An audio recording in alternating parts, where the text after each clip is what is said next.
Сәлеметсіздер ме, 8 сынып оқушылары. Бүгін біз сіздермен бірге 490 Қазақстан тарих бірінші болжамымызды талдауымызды бастайтын боламыз. Бүгінгі болжамымыз міне көріп отырсыздар, кеңестік Қазақстанның мәдениеті, әдебиеті мен өнері деген тақырыбы бойынша болжамы келіп отыр екен. Міне көріп отырмыз, әдеттегідей екі тапсырма. Бірінші тапсырмасында әдебиет өкілдерінің шығармашылық мұрасына талдау жасаңыз дейді. Яғни Ғабит Мүсірепов, Сәбит Мұқанов, Ғабиден Мұстафиннің шығармаларына талдау жасап, одан кейін сол шығармасының халыққа қандай әсерін бергендігіне дәлел келтіреміз. Екінші тапсырма: қазақ өнерінің жаңа белеске көтерілуін салалары бойынша деректермен көрсетіңіз. Әдебиет саласында, мәдениет саласында, ғылым саласында дейді. Бүгінгі болжамымыз небәрі 9 балл, міне көріп отырсыздар. 9 балл. Енді кезекте балалар, бірінші кезекте айтатыным, жауаптарын көрмес бұрын арнамызға тіркеліп, лайк басып, комментарий жазуды ұмытпаңыздар. Ендеше біз бастаймыз.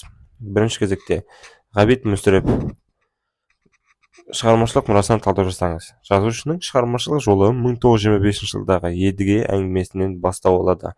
Содан соң 1927 жылы тулаған толқынында шығармасы жарық көріп, қазақ халқының адамгершілік мұраттары мен адамдар тағдырын шынайылықпен бейнелейді. Бұл әнетінде шығармашылық мұрасына талдау жасадық, ал енді кезекте дәлел келтіреді екенбіз. Жазушының шығармаларының жалпы мақсаты жеке тұлғаны адамгершілік, адалдық қасиеттерге үйрету және сол күнгі болып жатқан өмірден тәжірибе ала білуде үйрету болып саналады. Енді кезекте Сәбит Мұқанов, қазақтың танымал жазушысы, шығармашылық жолы сонау 20 ғасырдың 20 жылдан бастау алады. Оның ең алғашқы шығармалары Сұлушаш, Ақбөпенің сыры, Октябрьдің өткелдері жарыққа шығарылды. Бұл шығармалар тікелей сол күнгі шынайы өмірдің негізіне құрастырылып жазылған. Сонымен қатар Сәбит Мұқановтың шығармаларының басты мазмұны адамды дамытатын, адамды еңбекке баулып, адамгершілік және адалдық қасиеттерге тәрбиелеу болып табылады.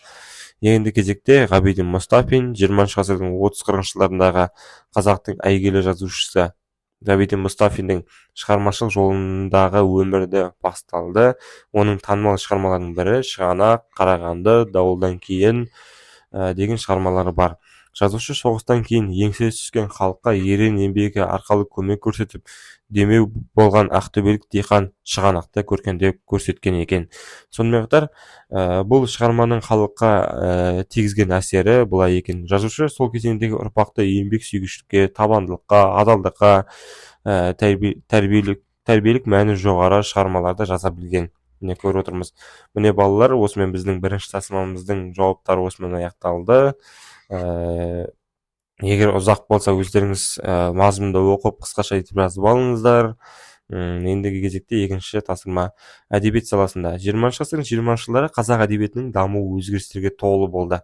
Кеңес үкіметі қазақ әдебиетінің жазбаша және ауыз әдебиетінің ұлттық дәстүрлерінің тамырымен жоюға талпынды. Бұл іс-әрекетке қарсы ұлт қайраткерлеріне ұлтшыл деген айып тағылды. 30 жылдардан бастап қазақ әдебиетіне түгел қатаң бақылау қойылды. Осы кезеңдегі қазақ әдебиетінің көрнекті өкілдері Бейбіт Майлин, Ілияс Жансүгіров, Ғабит Мүсірепов, Ғабиден Мұстафин, Сәкен Сейфуллин және тағы басқа жазушы ақындарымыз болды. Екінші, мәдениет саласында 20 ғасырдың 20 жылдары алғаш рет қазақ елі әлем елдеріне мәдениет саласында танымал болды.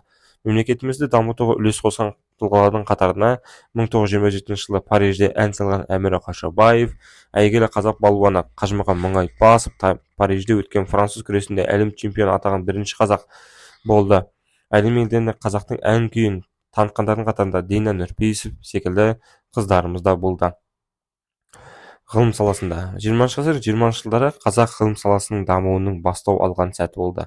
Ғылым саласының дамуына үлес қосқандардың қатарына Қаныш Сәтбаев, Губкин және тағы басқа ғалымдарымызды жатқызсақ болады. Алайда бұл кезеңде ғылым саласында дайындайтын кадрлардың аз болуына байланысты бұл сала уақытша тоқтатылып, 1945 жылы қайта қолға алынған болатын.